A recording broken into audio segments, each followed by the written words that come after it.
The Gold Coast and Streeterville neighborhoods are on alert this morning after a string of armed robberies this month. The latest happened right outside Prentice Women's Hospital. CBS 2's Mike Puccinelli joins us now live on East Erie, where he just finished speaking with an alderman concerned about those crimes. Hi, Mike. Hi, Aaron. This is, of course, an incredibly busy part of the city, but that is not deterring these brazen robbers, so much so that the alderman is now calling for more police in the area. Whether you're a visitor just running through Streeterville, Amazed. We're staying right there at the Ritz, and I would never have guessed it. or a student and employee of one of the many area schools and businesses, Obviously, it's pretty scary. reactions were pretty similar to the news that there have been 10 violent robberies in the Streeterville Gold Coast area since the beginning of the month. Absolutely hard to believe. But unfortunately all too real for the victims. Police responded to East Superior at midnight after a woman reported that her purse was snatched and she was knocked to the ground by two men who escaped in a black SUV.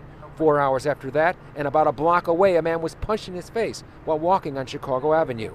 The robberies have stretched from Oak Street to the north to Erie to the south. In one, police say the robbers pulled a gun and threatened to shoot the victim.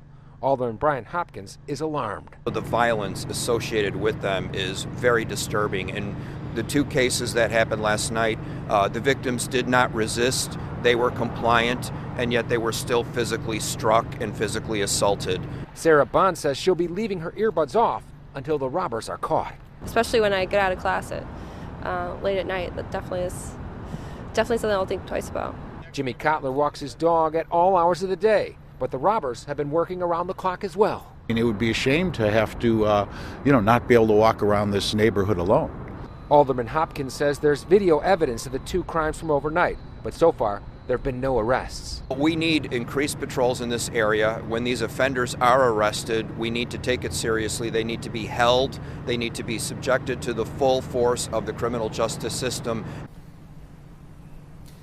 Now, Alderman Hopkins says there is no reason to believe that the crimes are linked, but he said he can't rule that out. As for the attackers, as many as 4 young men have been involved, and at least a couple of the cases, a young woman was involved as well. Reporting live in Streeterville, Mike Puccinelli, CBS 2 News. Aaron?